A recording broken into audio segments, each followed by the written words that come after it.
તો આણંદ શહેરમાં 150થી વધુ લારી પથરાવાળાઓએ આજે મનપા કચેરી બહાર ધરણા કર્યા। સ્ટ્રીટ વેન્ડર્સ એક્ટ 2014 લાગુ કરવાની અને લારીઓ જ્યાં છે ત્યાં જ રહેવા દેવાની માંગ ઉઠાવી। વિદ્યાનગર, ગણેશ ચોકડી અને બાકરોલ સહિતના વિસ્તારમાંથી લારીઓ દૂર કરાતા અનેક ગરીબોના રોજગાર પર સંકટ આવ્યું છે। પોલીસ દ્વારા મનપા કચેરીના દરવાજે બંધ કરાતા લારીવાળાએ બહાર ધરણા કરી હાઈ કમિશનરના નારા લગાવ્યા છે। કમિશનર મિલિંદ બાપના વિરોધ વચ્ચે ઓફિસમાં પહોંચ્યા બાદ 5 આગેવાનોએ તેમને આવેદનપત્ર આપ્યું।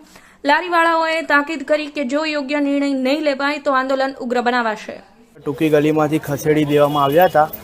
એક લગભગ 2 વર્ષ જેવું થયું ત્યાંથી અમને લોકોને ખસેડી દેવામાં આવ્યા હતા અને અમે બધી જગ્યાએ આવેદનપત્ર આપ્યું, નગરપાલિકામાં આવેદનપત્ર આપ્યું, ત્યાંથી કોઈ જવાબ પોઝિટિવ ના મળ્યો।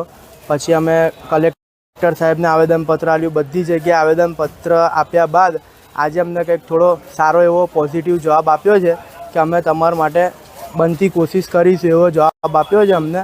પણ અમને અમારો ન્યાય મળવો જોઈએ। ખાસા લોકોનો રોજગાર આના ઉપર ચાલી રહ્યો છે અને ખાસા ગરીબો હેરાન છે। એના માટે થોડોક બનતી કોશિશ કરે તો સારું છે એમ। આજે આવેદનપત્ર આપવા બાબતનું કારણ એ છે કે આજથી 15 દિવસ પહેલાં પણ લારી પાથરણાવાળા માટે અમે આંદોલન કર્યું હતું। પ્રધાનમંત્રીને પણ લેટર લખ્યો હતો, પણ આ જાડી ચામડીના કમિશનરે હજુ સુધી કોઈ પણ લારી પાથરણાવાળા માટે વેન્ડિંગ ઝોન કે એમને ઊભા રહેવા માટે કોઈ પણ વૈકલ્પિક વ્યવસ્થા કરી નથી। અમે આજે કાયદાની રૂ એમને બતાવવા ગયા હતા કે 2014નો કાયદો છે વેન્ડિંગ ઝોન એક્ટ, એના પ્રમાણે આ લારી પાથરણાવાળાઓને ઊભા રહેવા દેવામાં આવે। જો ટ્રાફિકને અડચણરૂપ થતા હોય તો 200 મીટરના દાયરાની અંદર પણ એ લોકોને ઊભા રહેવા દેવામાં આવે।